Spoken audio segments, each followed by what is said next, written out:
Hi guys, this is Lesson 1, Part 3, and I just have a couple of things to cover. Just a few things to finish up this assignment, and then I'll talk to you a little bit about a couple more tips. So we pretty much have this finished up. We're going to move to page 26 of our book, and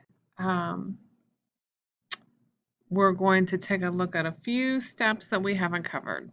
Let's say we've got all of this completed and we decide, ooh, I don't like it. I don't like this color. I don't like something. A quick and easy way of undoing what you've done is if you come over here to the top of your screen and you go to Edit, you can do Undo.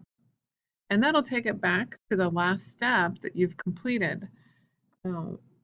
The other thing you can do is if you decide, oh wait, I did like that, we're going to go to Edit and then Redo and bring it back. Sometimes we do multiple steps. Let's say you've done like 5 steps and you don't like it.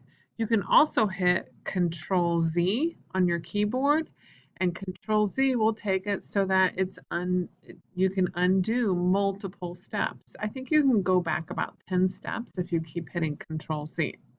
I don't know that you can redo all of the steps that you've done, but we know we can definitely redo this one step here. Okay, so I'm going to move down to step 3, and it says once the name is back on and the color is the way that you like it, you can use your move tool right here and you can move your name around, put your name where you want it, and then you're going to save your file. Go to File, Save. You don't have to hit Save As. The only time you hit Save As is if you want to save your file as something different. Okay, so that's it for this lesson. A couple of last things I want to show you guys are I want to talk to you just a second about your panels. This is your swatches panel, and you guys have used it quite a bit.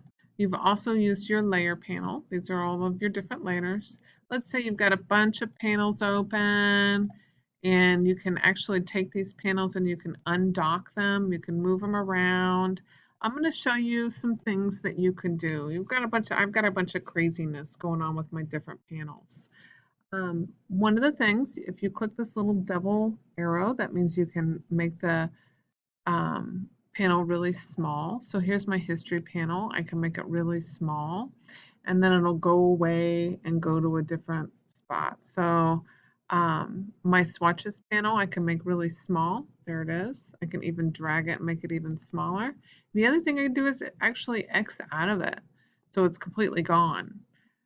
Paths panel, I'm not going to need, completely X. Layers panel, X out of it. But oh, my book is telling me. What happens? Your book tells you, or I tell you that you need to go back and find your swatches panel. It's not here. What are you going to do? You're going to go to Window, and then you can come down here. These are all of your panels. Click on Swatches. Whoops, I hit Styles. So I'm going to go to Window, go down to Swatches, and there it is. It's open again. Okay, I can move it back over here and dock it in this spot. Actually, I kind of like it when it's over here. And there you go. That's all I wanted to show you about your panels. And you're finished with your first chapter.